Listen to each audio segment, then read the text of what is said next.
Hello student, welcome to my channel. आज हम पढ़ेंगे फंडामेंटल राइट्स के बारे में। फंडामेंटल राइट्स से रिलेटेड जितनी भी इम्पोर्टेंट चीज़ें हैं उसको हम कवर करते हुए चलेंगे।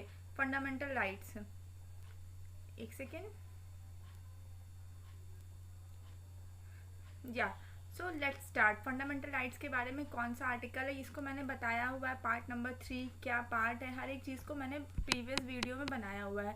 आज हम कवर करेंगे फंडामेंटल राइट्स में जितने भी आर्टिकल्स आते हैं उससे रिलेटेड कुछ क्वेश्चंस हम हर एक चीज़ को कवर करते हुए चलेंगे जो आपके एग्जाम पॉइंट ऑफ व्यू से इम्पॉर्टेंट है। हमारा पहला एक आप फंडामेंटल राइट्स के बारे में ओवरव्यू देख लीजिए। फंडामेंटल राइट्स किस आर्टिकल में आते हैं? Article number 12 to article number 35, 12 से लेके 35 तक आर्टिकल में फंडामेंटल राइट्स आते हैं। किस पार्ट में रखा गया है इनको? पार्ट 3 में रखा गया है। यहाँ पे मैंने मेंशन किया हुआ है part 3 article number 12 to article number 35। Fundamental rights को कहाँ से लिया गया है? यूएसए से लिया गया। ये 3 से 4 पॉइंट आपके लिए इम्पॉर्टेंट है, आप इसको नॉर्मल शॉर्ट फॉर्म में अपने नोटबुक में नोट डाउन कर सकते हैं। फंडामेंट जैसे कि आपको पता है हमारे कॉन्स्टिट्यूशन में हर एक चीज़ कहीं ना कहीं से किसी न किसी कंट्री से कॉपी की गई हुई है।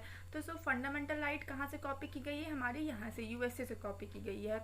Part number 3 article number 12 to 35 and copied from USA से कॉपी किया गया है। एक ये चीज़ है इसमें इम्पॉर्टेंट है कि जो हमारी फंडामेंटल राइट्स होती हैं ये जस्टिसिएबल होती हैं। It contain a very long and comprehensive list of justiciable fundamental right. ये जो जस्टिसिएबल वर्ड है ये बहुत इंपॉर्टेंट है। आपके एमसीक्यू के फॉर्म में पूछ सकते हैं कि फंडामेंटल राइट जस्टिसिएबल है या फिर नॉन जस्टिसिएबल है। नॉन जस्टिसिएबल है, पर हमारी नॉन जस्टिसिएबल हमारी क्या है? डीपीएसपी, जो हम नेक्स्ट वीडियो में आपको पढ़ाएंगे, directive principle of state policy, ये नॉन जस्टिसिएबल है। लेकिन ये हमारा फंडामेंटल राइट्स जो है ये हमारा जस्टिसिएबल है। जस्टिसिएबल मतलब क्या होता है?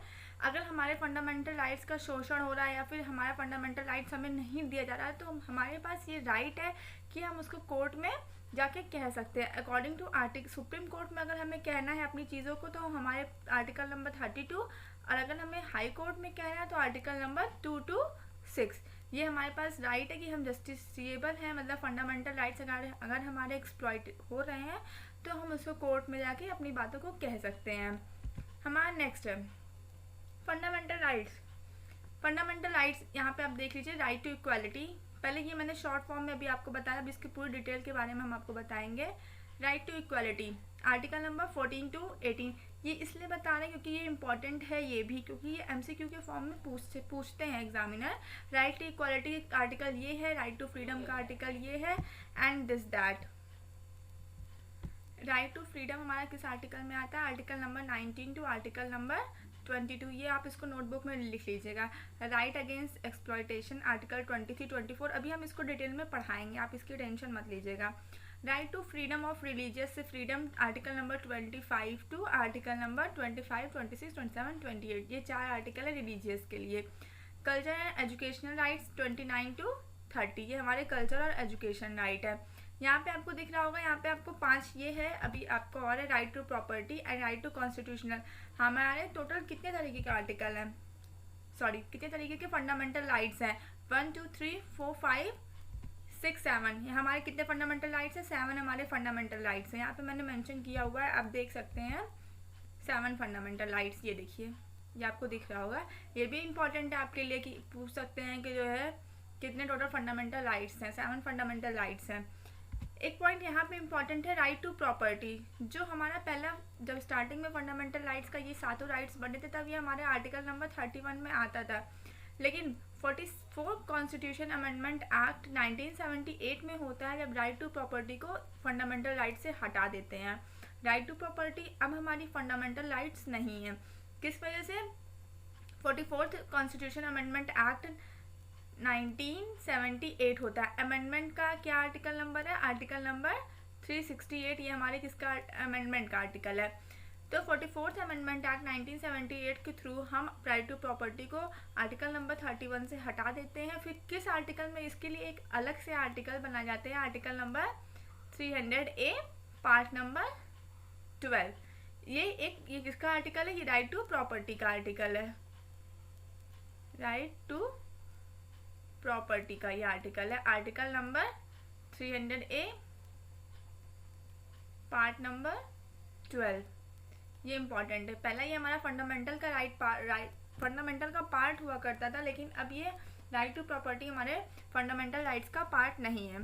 तो आज हम पढ़ते हैं, जैसे कि आपको पता है हमारे फंडामेंटल राइट में कितने आर्टिकल हैं, आर्टिकल 12 टू आर्टिकल 12 टू 35 तक है। तो आज हम सारे आर्टिकल को कवर करेंगे और इससे रिलेटेड क्वेश्चंस को भी कुछ सॉल्व करेंगे।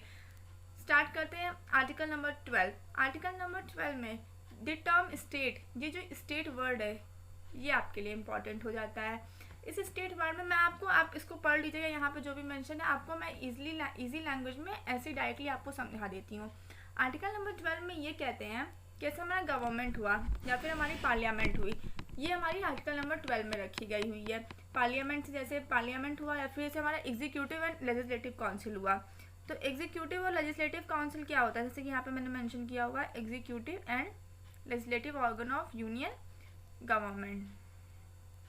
एग्जीक्यूटिव में क्या होता है, जो हमारे काउंसिल ऑफ मिनिस्टर्स होते हैं, ये सब मैं डिटेल में पढ़ाऊंगी, अभी बस जान लीजिए। लेजिस्लेटिव में क्या होता है, हमारी पार्लियामेंट, जैसे कि हमारी लोकसभा और राज्यसभा जो हमारी होती है, ये हमारी लेजिस्लेटिव ऑर्गन होती है। तो ये सब चीज़ें किस में रखी गई हुई हैं, आर्टिकल नंबर 12 में रखी गई हुई हैं।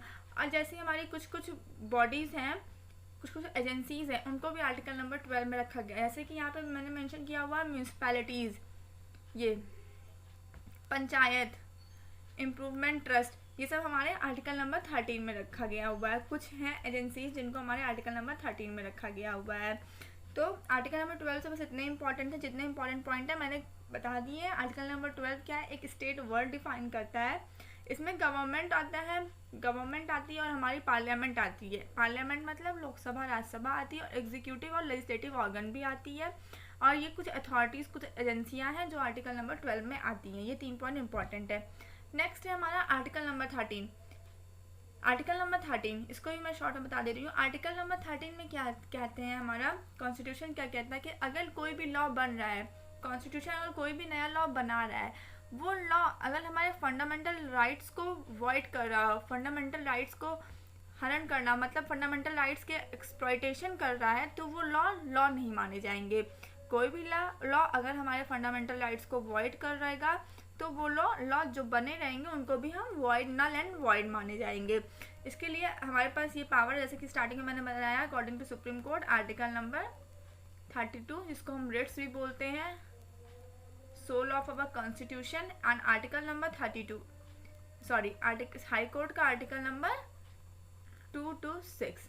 हाई कोर्ट में हम अपील कर सकते हैं, मेरे पास ये राइट है according to article number 2 to 6, and supreme court में अकॉर्डिंग टू आर्टिकल नंबर 32। ये इसको रिट्स भी बोलते हैं, इसको भी मैं आपको एक डिटेल अच्छे से पढ़ाऊंगी। रिट्स मतलब रिट्स हमारा क्या है, इसको सोल ऑफ कॉन्स्टिट्यूशन भी बोलते हैं। रिट्स को क्या बोलते हैं, सोल ऑफ कॉन्स्टिट्यूशन। इसको आप अपने नोटबुक में लिख लीजिएगा, कॉन्स्टिट्यूशन भी बोलते हैं। रिट्स क्या है, हमारा सोल ऑफ कॉन्स्टिट्यूशन है।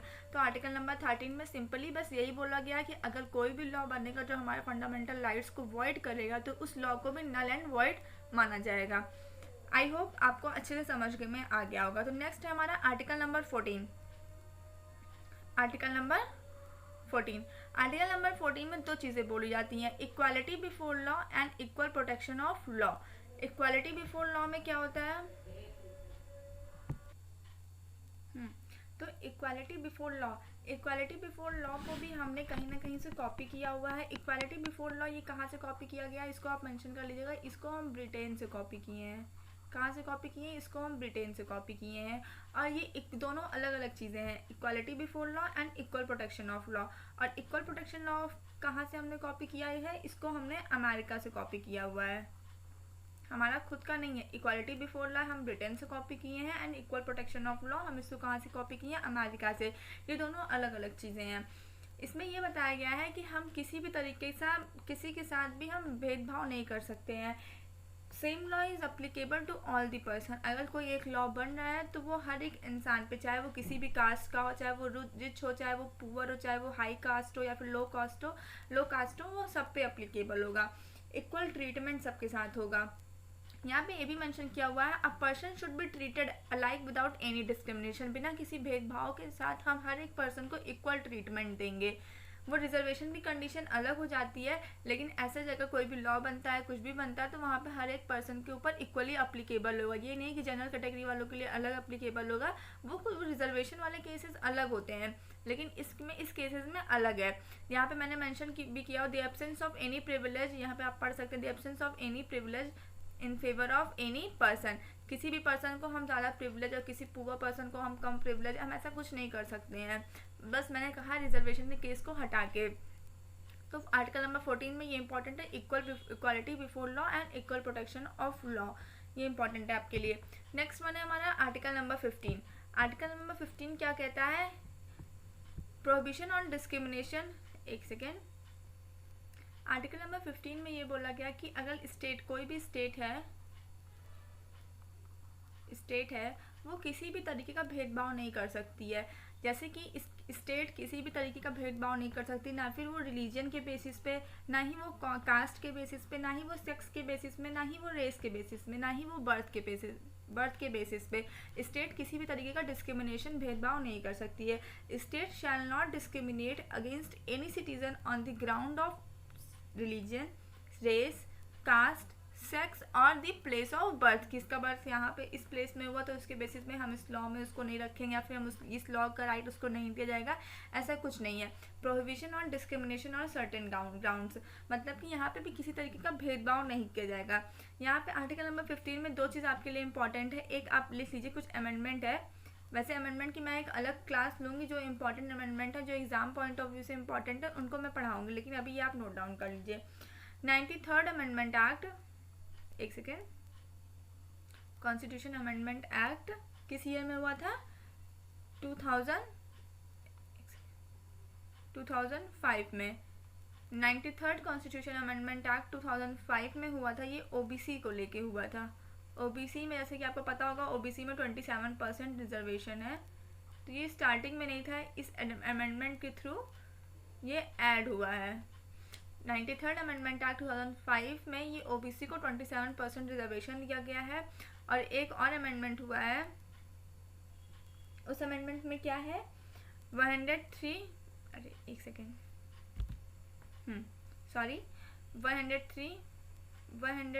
Constitution amendment act 2019। इसमें क्या बोला गया था? इसमें 10% रिजर्वेशन किसको दिया गया था? EWS को, इकोनॉमिकली वीकर सेक्शन। जो जनरल कैटेगरी में इकोनॉमिक EWS वाले हैं, इकोनॉमिकली वीकर सेक्शन है, उनको 10% का रिजर्वेशन दिया गया था according to 103 constitution amendment act 2019।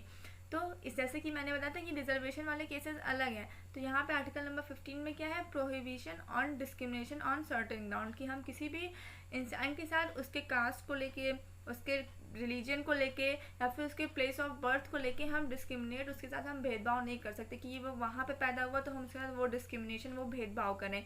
ये हमारे फंडामेंटल राइट्स को एक्सप्लॉइट करेगा। अगर ऐसा कुछ होता है तो हमारा आर्टिकल नंबर 32 और आर्टिकल नंबर 226 के थ्रू हम इसको अपील कर सकते हैं। कहाँ पे? सुप्रीम कोर्ट और हाई कोर्ट में। हमारा नेक्स्ट आर्टिकल है article number 16। Article number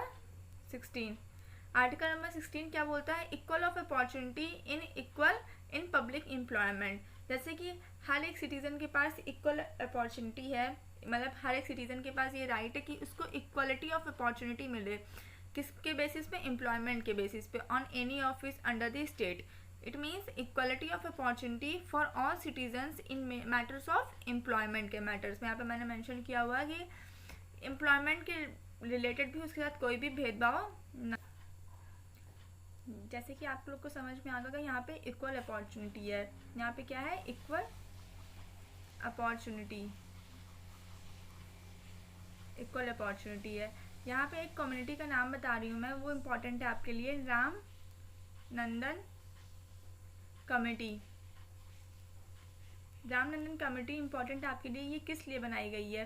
Ramnandan committee, जैसे कि आपको पता है ओबीसी में दो चीज़ें आती हैं, एक क्रीमी लेयर आता है और एक क्या आता है? Non creamy layer. तो ये जो रामनंदन कमेटी है, ये क्रीमी लेयर को आइडेंटिफाई करती है कि कौन से क्रीमी लेयर में है, कौन से नॉन क्रीमी लेयर में है, इनको आइडेंटिफाई। क्रीमी लेयर में कौन आता है? जिनकी 8 लाख से ज़्यादा इनकम होती है, वो लोग क्रीमी लेयर में आते हैं। क्रीमी लेयर में कौन आता है? जिनकी 8 लाख से ज़्यादा की इनकम होती है वो क्रीमी लेयर में आते हैं, और नॉन क्रीमी लेयर में कौन आता है, जिनकी 8 लाख से कम इनकम होती है, वो नॉन क्रीमी लेयर में आता है। तो रामनंदन कमेटी फॉर्म की गई थी किस लिए, आइडेंटिफाई करने के लिए, क्रीमी लेयर को आइडेंटिफाई करने के लिए कौन सी कमेटी फॉर्म की गई थी, रामनंदन कमेटी फॉर्म की गई थी। नेक्स्ट है हमारा आर्टिकल नंबर 17। आर्टिकल नंबर 17 में क्या है, एबोलिशन ऑफ अनटचेबिलिटीज़। अनटचेबिलिटीज़ का एबोलिशन, अगर कोई भी सोशल डिसेबिलिटी होती है या फिर अनटचेबिलिटी को लेकर कुछ भी होता है, तो अगर ऐसा कुछ होता है तो उस केस में लोगों को पनिश किया जाता है। तो सिंपल सा है, abolition of untouchability article number 17 में आता है। नेक्स्ट है हमारा article number 18, abolition of title. Abolition of title में क्या होता है, इसमें ये था कि मिलिट्री, ऐसे मिलिट्री वाले विंग कमांडर कर देते हैं टाइटल, तो वो हम दे सकते हैं, लेकिन जैसे हम पद्म भूषण और पद्म विभूषण मिलता है, ये सब जो भारत रत्न अवार्ड, ये सब जो दिया जाता है, सुप्रीम कोर्ट ने बोला था 1996 में, सुप्रीम कोर्ट ने बोला था कि जो ये सब चीज़ें जो दी जाती है, भारत रत्न अवार्ड, तो सुप्रीम कोर्ट ने 1996 में ये बोला कि जो ये अवार्ड दिए जाते हैं, जैसे Bharat Ratna award, Padma Bhushan award, Padma Vibhushan award, ये सब ऑनर के लिए दिया जाते हैं। इसका हमारे पास राइट नहीं, अगर हमें भारत रत्न अवार्ड मिल रहा है तो हम अपने नाम के आगे उसको भारत रत्न अवार्ड अपना नेम करके हम ऐसे नहीं लगा सकते, ये राइट नहीं है हमारे पास। तो यहाँ पे इसी एबोलिशन ऑफ टाइटल में यही बोला गया है कि हमारे पास ये राइट नहीं है कि हम किसी भी जो ऑनर दिया गया है हम उसको नहीं लगा सकते हैं। ऐसे मिलिट्री में क्या होता है, विंग कमांडर मिलता है, मिलिट्री में विंग कमांडर का टाइटल मिलता है, तो लोग उसको यूज़ भी करते हैं। विंग कमांडर का जो टाइटल मिलता है वो विंग कमांडर यूज़ करते हैं अपने नाम के आगे सफिक्स प्रीफिक्स लगा के, लेकिन जो है ये यूज़ कर सकते हैं, ये मिलिट्री में है, ये यूज़ कर सकते हैं, लेकिन सुप्रीम कोर्ट ने 1996 में जजमेंट में ये बोला था कि हम अब ये भारत रत्न अवार्ड ये सब ऑनर के लिए दिए जाते हैं, इसलिए हम इनको अपने नाम के आगे एज ए सफिक्स और प्रीफिक्स नहीं यूज़ कर सकते हैं। आई होप आपको आर्टिकल नंबर 18 समझ में आ गया होगा अच्छे से। आर्टिकल नंबर 19 हमारा नेक्स्ट क्या है, आर्टिकल नंबर 19 जो इम्पोर्टेंट है, राइट टू फ्रीडम, ये इम्पोर्टेंट है आपके लिए। Article number 19 right to freedom में ये हमारी कुछ 6 चीज़ें हैं जो आती हैं, यहाँ पे मैंने मेंशन किया हुआ, ये एग्जाम में पूछते भी हैं। Freedom of speech and expression, freedom of assembly, freedom of association, freedom of movement, freedom of residence and freedom of profession. इसको जिस सीक्वेंस में मैंने मेंशन किया हुआ है आपको उसी सीक्वेंस में लर्न करना है, ऐसा नहीं कि आपको ऊपर नीचे, क्योंकि ये सीक्वेंस भी इम्पॉर्टेंट है, एग्जाम में आते हैं। रेलवे या फिर देख लीजिए, या फिर आपका अभी यूपी SSS का पेपर है उसमें ज़रूर पूछा जाएगा कि इस सीक्वेंस को आप ऐसे ऐसे ही सीक्वेंस में लर्न करिएगा। पहले क्या आता है, speech and expression, assembly, association, movement, residence and profession, ये सब क्या आते हैं आर्टिकल नंबर 19। राइट अब मैं थोड़ा थोड़ा हर एक चीज़ के बारे में बता दे रही हूँ, आप इसको नोटबुक में नोट डाउन कर लीजिएगा। फ्रीडम ऑफ स्पीच पहले हम पढ़ेंगे। Freedom of speech, freedom of speech में ये है कि एक पर्सन के पास राइट है कि वो अपने व्यूज़, अपने उन ओपिनियंस उसको रख सकता है, या फिर इन केस ऑफ मतलब वो मुंह से बोल के रख सकता है, या फिर पेंटिंग के थ्रू रख सकता है, या फिर पिक्चरिंग के थ्रू अपना वो व्यू ऑफ पॉइंट या फिर अपने ओपिनियंस को वो रख सकता है। ये हमारे पास freedom of speech and expression में ये बोला जाता है। जैसे कि इसमें इंपॉर्टेंट है, ये पूछते हैं MCQ में, बहुत सारे एग्जाम में पूछे गए हैं। फ्रीडम ऑफ प्रेस, ये फ्रीडम ऑफ प्रेस किस आर्टिकल में है, तो फ्रीडम ऑफ प्रेस किस आर्टिकल में, आर्टिकल नंबर 19, एक सेकेंड, आर्टिकल नंबर 19(1), क्योंकि freedom of speech and expression में हमारे पास क्या है, फ्रीडम ऑफ प्रेस है, स्पीच एंड एक्सप्रेशन में आता है। जैसे गवर्नमेंट के पास government has no monopoly on electronic media, electronic media पे गवर्नमेंट की कोई मोनोपोली नहीं है, ये भी किस में आता है, freedom of speech and expression में आता है। नेक्स्ट वन है हमारा freedom of assembly. Freedom of assembly में कहते हैं कि हम एक नॉर्मल पर्सन हैं इंडिया के, वो बिना किसी रेस्ट्रिक्शंस के हम अपने, हमारे पास ये फ्रीडम ऑफ असेंबली में हमारे पास ये राइट है कि हम बिना किसी आर्म्स के, हम अगर हमें कोई भी पब्लिक मीटिंग करनी हो तो हम उसको कर सकते हैं पीसफुली, ये चीज़ मेंशन की गई हुई है, पीसफुली एंड विदाउट आर्म्स। अगर हमें कोई भी चीज़ करना है तो हम पीसफुली और विदाउट आर्म कर सकते हैं। पीसफुली अगर कोई भी मीटिंग हमें करनी, डेमोन्स्ट्रेशन करना है तो हम उसको पीसफुली एंड विदाउट आर्म कर सकते हैं, विदाउट आर्म हम उसको कर सकते हैं। ये हमारा फ्रीडम ऑफ असेंबली में हुआ है। फ्रीडम ऑफ एसोसिएशन में क्या है, इसमें हमारे पास ये राइट है कि जो है हम कोई भी पॉलिटिकल पार्टीज, कोई भी कंपनी, कोई भी पार्टनरशिप फर्म या फिर सोसाइटी, क्लब, ऑर्गेनाइजेशन, हम ये सब चीज़ें बना सकते हैं बिना किसी रेस्ट्रिक्शन के। हमारे पास ये राइट है कि हम ये सब चीज़ें स्टार्ट कर सकते हैं एज अ एसोसिएशन और यूनियन, हम इसको स्टार्ट कर सकते हैं। किस किस चीज़ को, किसी भी कंपनी को, यहाँ पे आप अपने नोटबुक में शॉर्ट फॉर्म में लिख सकते हैं। एक सेकेंड, किसी भी कंपनी को, पार्टनरशिप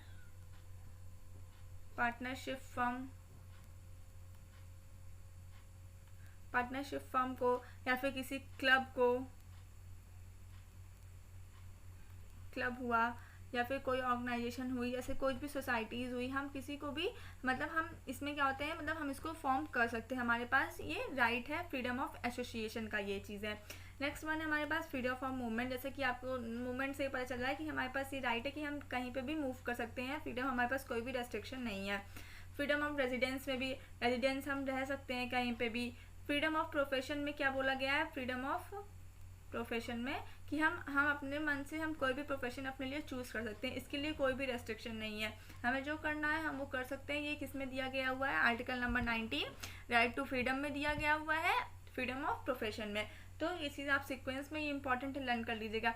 इसी में पहले राइट टू, इसी में से ही एक आता था राइट टू प्रॉपर्टी, जो मैंने आपको स्टार्टिंग में बताया था, राइट टू प्रॉपर्टी भी इसी में ही आता था, लेकिन अब इसको हटा दिया गया है इसमें। इसके लिए आर्टिकल क्या है मैंने स्टार्टिंग में बताया, आप एक बार कमेंट बॉक्स पे कमेंट करके बताइएगा। आर्टिकल नंबर 300A पार्ट 12 ये इसका है। नेक्स्ट वन है हमारा article number 12 protection in respect of convention. यहाँ पे मेंशन है convention for offence.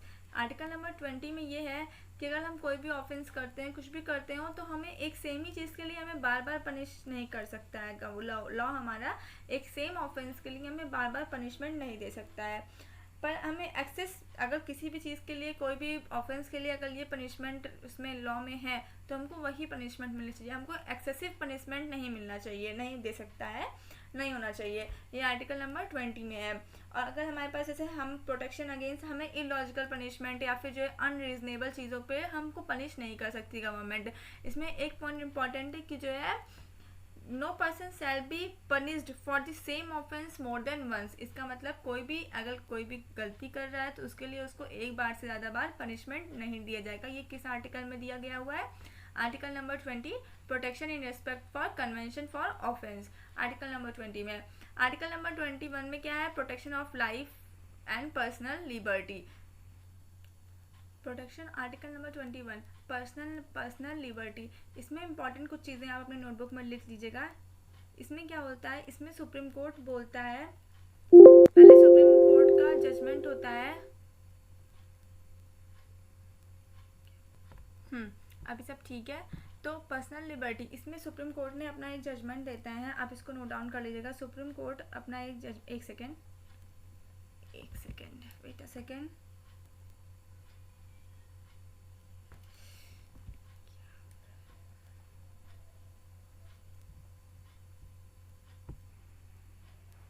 Supreme court का नाम लेते ही पता नहीं क्या हो जा रहा है, अब ठीक है। तो यहाँ पे आर्टिकल नंबर पर्सनल लिबर्टी में, इसमें सुप्रीम कोर्ट पहले स्टार्टिंग में बोलता है कि हमारे पास ये राइट है कि अगर हम किसी भी पर्सन की, ये लॉ हम एक बना के हम किसी भी पर्सन की पर्सनल लिबर्टी को छीन सकते हैं। आप मेरी बातों को ध्यान से सुनिएगा। सुप्रीम कोर्ट ने बोला कि पहले सुप्रीम कोर्ट ने बोला कि हमारे पास हम किसी भी लॉ को बना के किसी भी पर्सन की पर्सनल लिबर्टी को हम छीन सकते हैं। सुप्रीम कोर्ट ने ये बोला। फिर एक केस होता है मेनका गांधी केस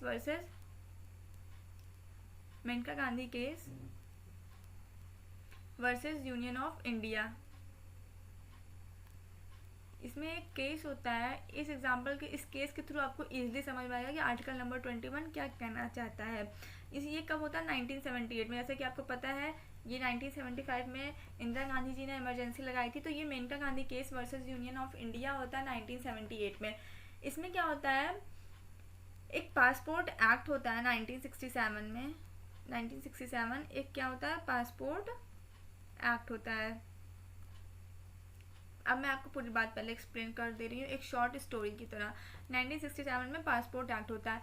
इस टाइम क्या होता है कि मेनका गांधी के पास एक नोटिस दी जाती है कि आपको आपका जो पासपोर्ट है उसको सरेंडर किया जा रहा है विद इन दी 7 डेज के अंदर। ये नोटिस जाती है मेनका गांधी के पास।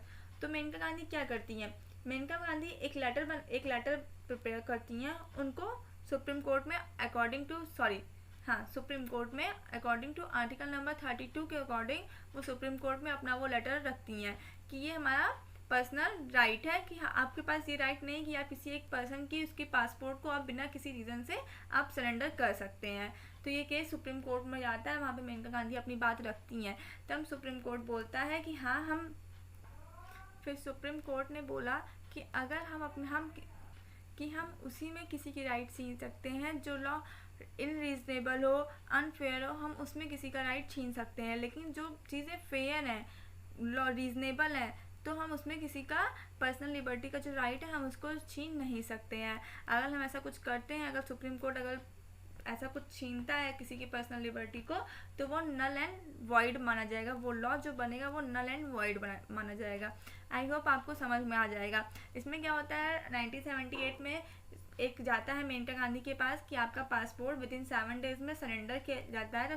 तो तब मेनका गांधी के पास ये राइट होता है कि वो आर्टिकल नंबर 32 में सुप्रीम कोर्ट के पास एक लेटर भेजती हैं कि हमें रीज़न बताइए, आपकी इसका रीज़न क्या है कि मेरे पासपोर्ट को सरेंडर किया जाता है। तो सुप्रीम कोर्ट के पास सुप्रीम कोर्ट रीज़न नहीं बताता है, फिर उसमें सुप्रीम कोर्ट फिर बाद में ये लॉ में चेंजेस लाता है और कहता है कि अगर इंसान का सब कुछ ठीक है तो हम उसमें जो है उसकी चीज़ों को नहीं हम कर सकते हैं। अगर हमारा लॉ फेयर है, सब कुछ ठीक है, रीजनेबल है, तो हम उसको नहीं छीन सकते हैं। सिंपल सी बात है। आर्टिकल नंबर 21 में protection of life and personal liberty. हमारा नेक्स्ट है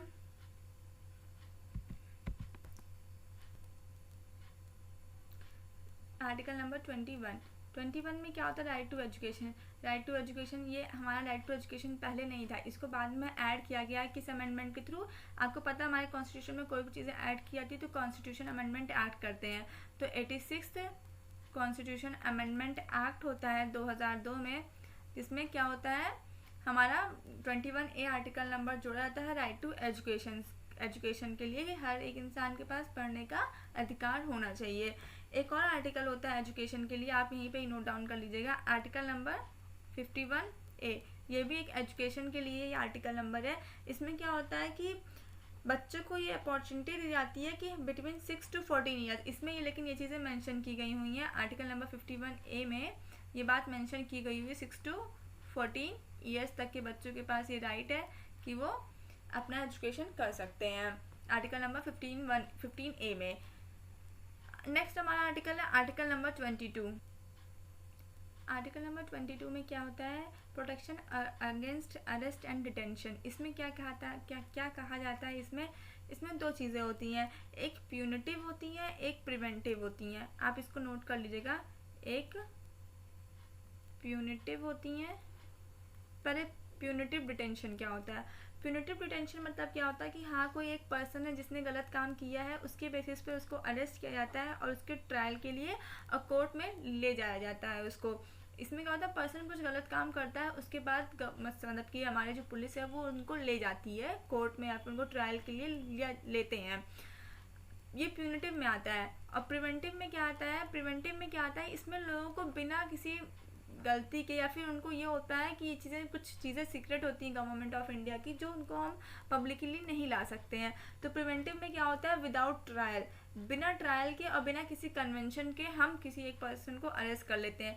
लेकिन एक इसमें प्रिवेंटिव में एक ये भी चीज़ है कि हम 2 से 3 महीने तक हम उस इंसान को नहीं, 2-3 महीने से ज़्यादा हम उस इंसान को प्रिवेंटिव डिटेंशन में नहीं रख सकते हैं।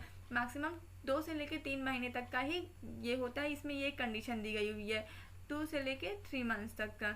ये कंडीशन दी गई है कि MCQ के फॉर्म में पूछते हैं कि प्रिवेंटिव डिटेंशन हम कितने दिन तक कर सकते हैं, तो हम 3 महीने तक मैक्सिमम कर सकते हैं।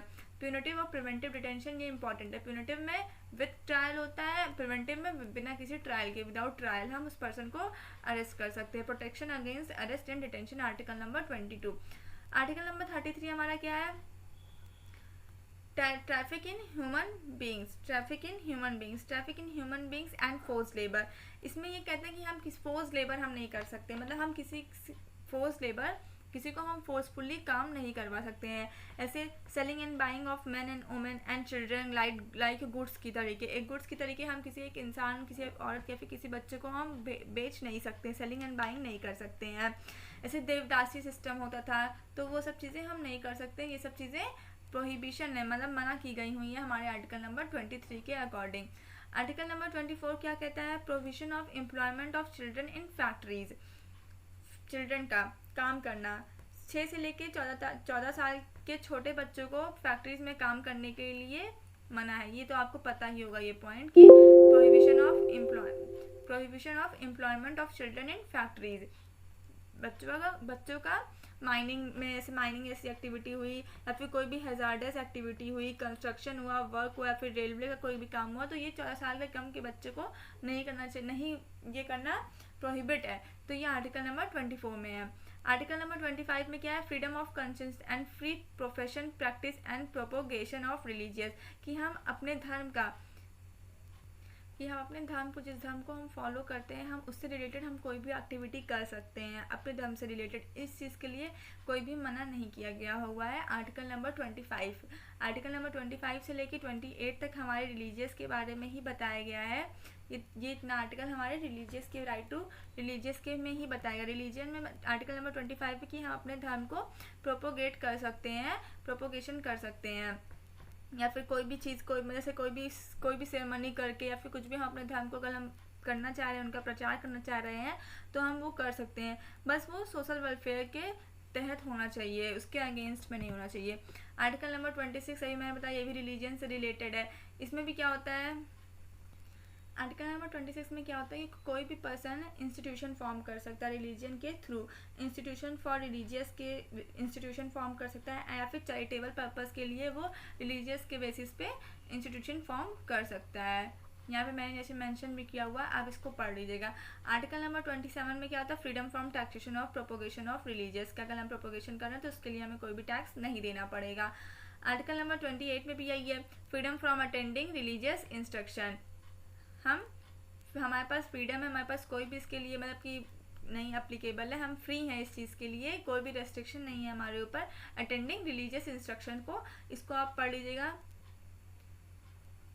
Institution wholly maintained by state, institution recognised by state, institution receiving aid from the state.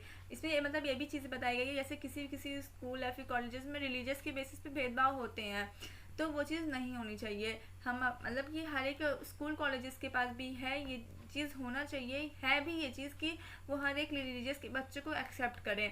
ऐसा कुछ नहीं कि अगर वो उस दूसरे रिलीजियस का है, ये हमारा कॉलेज हिंदू कॉलेज है तो सिर्फ हिंदू बच्चों को ही लिया जाएगा, मुस्लिम बच्चों को नहीं लिया जाएगा। तो ऐसा कुछ इस आर्टिकल में नहीं दिया गया है।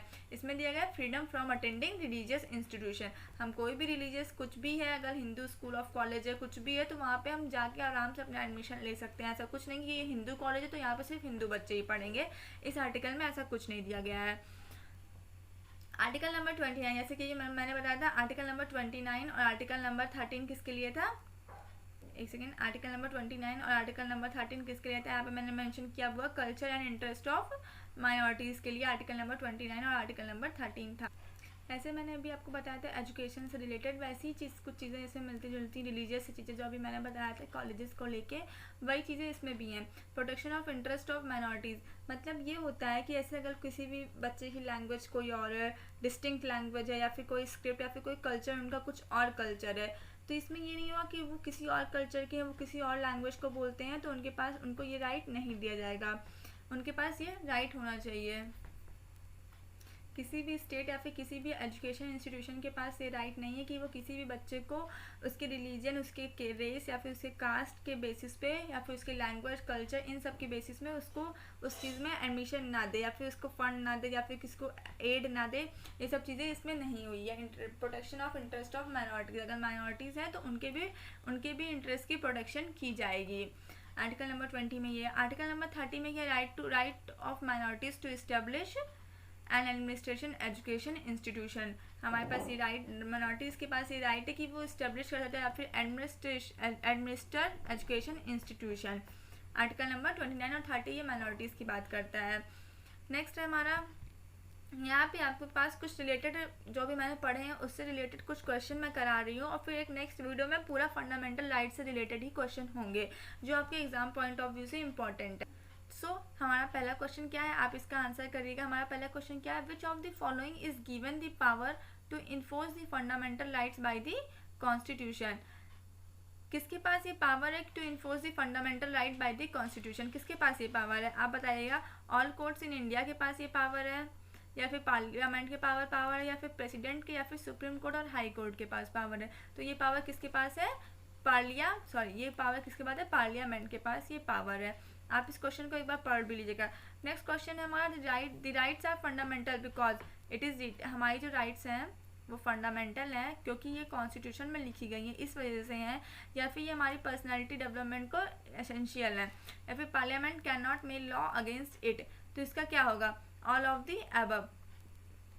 ऑल ऑफ दी अबव, ये रिटर्न भी है कॉन्स्टिट्यूशन में, ये पर्सनैलिटी डेवलपमेंट के लिए एसेंशियल भी है, और पार्लियामेंट इसके फंडामेंटल राइट्स के अगेंस्ट कोई भी लॉ नहीं बना सकता है। हमारा नेक्स्ट है फंडामेंटल राइट। फंडामेंटल राइट इसमें दिया हुआ है कि इसको suspend, can not be suspended, can be suspended by the order of prime minister, can be suspended on the will of president, and can be suspended during emergency. So बताइए आप लोग इसमें क्या हो, इसमें क्या होगा आप लोग बताइए। फंडामेंटल राइट्स इमरजेंसी के टाइम में प्रेसिडेंट के पास ये राइट होता है कि वो इसको सस्पेंड कर सकता है, तो can be suspended during the emergency. Fundamental rights. What is meant by rule of law. Rule of law का मतलब क्या होता है, one act for all and judiciary for all, one act for all and one state for all, one act for all and one judiciary for all, none of the above. इसमें क्या होगा, one act for all and judiciary for all. या rule of law क्या कहता है कि एक ही act सबके लिए और एक ही जुडिशरी भी सबके लिए है। नेक्स्ट हमारा है equal protection of law. Equal protection of law and equality, एक मैंने आपको बताया था ना, ब्रिटेन और अमेरिका से लिया गया था equal protection of law and protection, equal protection of law and equality before law. इसको कहाँ से लिया गया था, इक्वालिटी बिफोर लॉ ब्रिटेन से लिया गया था, and equal protection of law कहाँ से लिया गया था, अमेरिका से। तो इसको कहाँ से लिया गया था, अमेरिका से, and equality before law Britain से। तो ये किस में आता है, आर्टिकल नंबर 13, 14, 15, 16। तो ये किस में आता है, आर्टिकल नंबर 14। आई होप आपको याद आ रहा होगा जो मैंने पढ़ाया था। Supreme court judgement of Indira Swamy versus Union of India case is related to. जो इंदिरा स्वामी केस था वर्सेज यूनियन ऑफ इंडिया का, वो किस चीज़ से रिलेटेड था, ओबीसी रिजर्वेशन से रिलेटेड था, बेसिक थ्योरी थी, या फिर एससी के रिजर्वेशन के लिए। तो ये था ये regarding the issue of OBC reservation in government employment में, जो ओबीसी के रिजर्वेशन से रिलेटेड था ये। चाइल्ड राइट्स, मैंने ये बताया था आपको, चाइल्ड राइट्स आपको सीधे यहाँ पे पकड़ना चाहिए कि चाइल्ड राइट्स यहाँ पे दे दिया गया। आपको ये सब चीज़ें सिर्फ उलझाने के लिए दी जाती हैं। चाइल्ड राइट्स कि क्या क्या आर्टिकल था, इसके लिए 2 आर्टिकल था, आर्टिकल नंबर 24 था एंड आर्टिकल नंबर 25 था। सिंपल सा है, आर्टिकल नंबर 25 इसमें है नहीं, तो आर्टिकल नंबर 24 क्या हुआ, आपका राइट आंसर हुआ। इन सब चीज़ों में आपको वर्ड, ये सब चीज़ें आपको फंसाने के लिए दी जाती हैं। Eradication of all type of social discrimination come under which generation of human rights. तो ये क्या है, ये सेकेंड जनरेशन है। ये सारे question exam point of view से आपके लिए इंपॉर्टेंटली सारे मैंने जो इंपॉर्टेंट क्वेश्चन है उन्हीं को ढूंढ के लाया है, और नेक्स्ट वीडियो में मैं और भी आपको क्वेश्चंस करवाऊंगी। नेक्स्ट है हमारा, Indian constitution does not give right to freedom of the press. Does not give but it include, मतलब इसमें right to freedom of the press मैंने क्या बताया था, आर्टिकल नंबर क्या 19 क्या था, 19 का 1। इसमें मैंने बताया था ना कि प्रेस को फ्रीडम ऑफ प्रेस होता है, तो ये सिंपल सा आंसर है article number 19 1A। Which article of Indian constitution protects person right to travel abroad. कौन सा आर्टिकल प्रोटेक्ट करता है, आर्टिकल नंबर 19 कि हम फ्रीली मूव कर सकते हैं। Consider the following statement. Statement के फॉर्म में भी क्वेश्चन आते हैं। अभी आपका UPSSC का पेपर लगा हुआ है, SSC के भी पेपर में स्टेटमेंट के क्वेश्चन 1-2 आ जाते हैं। सो चलिए, आप पढ़ा हुआ है, आप आराम से बता सकते हैं। Article number 301A is related to right to property. ये सही है या गलत है ये हमें नहीं पता। राइट टू प्रॉपर्टी ये एक हमारी लीगल राइट है, ये हमारी फंडामेंटल राइट है, ये भी मुझे नहीं पता। आर्टिकल नंबर 300A ये कॉन्स्टिट्यूशन में ऐड किया गया था 44 constitution amendment act during the Congress government. ये भी मुझे नहीं पता, ये सब आप बताइए। सो इसका राइट आंसर क्या है? इसका राइट आंसर ये है, ये आंसर नंबर बी। पहली बात तो 301 नहीं होगा, यहाँ पे आर्टिकल नंबर क्या था? 300 आर्टिकल नंबर था। इसका आर्टिकल नंबर 300 क्या था? ए था। ये तो आपको चलिए पता चल गया, 300 ए इसका आर्टिकल नंबर था। अब आपको लग रहा होगा आर्टिकल नंबर 300 ए यहाँ पे है, 44th अमेंडमेंट एक्ट हुआ था during the period of Congress government. आपको ये सही लग रहा होगा, लेकिन ये सही नहीं है, ये गलत है। क्यों गलत है? ये तो सही है, 300 ए सही है। 44th कॉन्स्टिट्यूशन अमेंडमेंट एक्ट 1978 ये भी सही है, पर ये नहीं सही है। कांग्रेस गवर्नमेंट, इस टाइम कांग्रेस गवर्नमेंट नहीं थी, इस टाइम क्या थी? हमारी भारतीय जनता पार्टी थी, जब हमारा राइट टू प्रॉपर्टी को इसमें ऐड किया गया था 44th कॉन्स्टिट्यूशन अमेंडमेंट 1978 में, तब हमारी कांग्रेस गवर्नमेंट नहीं थी। तो आपको ध्यान से स्टेटमेंट के क्वेश्चंस को पढ़ना है, तभी आपको समझ में आएगा कि क्या है इसमें। राइट टू एजुकेशन किस अमेंडमेंट के थ्रू ऐड किया गया था? 86 अमेंडमेंट हुआ था। कब हुआ था? 1 अप्रैल 2010 में। The word Hindu in article number 25, यहाँ पे मेंशन है word Hindu article number 25 of the constitution of India does not include. जो 25, पहली बात मैंने आपको बताया, 25 से लेके 28 किसके लिए था? रिलीजियस के लिए था, रिलीजियस के लिए था। और 29 और 30 किसके लिए था? माइनॉरिटीज़ के लिए था। आपको ये सब याद रखने हैं, याद तभी हो पाएगा जब इसका आप बार बार रिवीजन करेंगे। तो आर्टिकल नंबर 29, 30 माइनॉरिटीज़ का था, 25 to 28 रिलीजियस से था। तो डज नॉट इंक्लूड, क्वेश्चन को पढ़िएगा, डज नॉट इंक्लूड बुद्धिज्म को इंक्लूड करता है, जैन को इंक्लूड करता है, सिख को इंक्लूड करता है, बट पैरिस को इंक्लूड नहीं करता। तो हमारा ऑप्शन नंबर सी क्या होगा? राइट आंसर होगा। बाकी ये तीनों गलत हो गया according to question not included, क्योंकि पूछा हुआ है। बॉन्डेड लेबर, नेक्स्ट क्वेश्चन है हमारा बॉन्डेड लेबर। मैंने बहुत अच्छे अच्छे क्वेश्चंस आप लोगों के लिए लाए हैं। नॉर्मली क्वेश्चन जो मैंने आर्टिकल पढ़ाए हैं उससे रिलेटेड तो आते हैं, क्योंकि आर्टिकल पढ़ के आप क्वेश्चंस कर लेंगे, लेकिन जो एक्स्ट्रा क्वेश्चंस हैं जो आपको दिक्कत करेगा, हम वो क्वेश्चन आपको करा रहे हैं। Bonded labour was establish in India by an act of parliament enacted in the year, किस ईयर में हुआ था? तो इसका आंसर होगा 1976 में हुआ था। अगर आपको ये वीडियो पसंद आ रहा हो, आपके एग्जाम पॉइंट ऑफ व्यू से इम्पॉर्टेंट है, तो do like, share and subscribe. Thank you so much.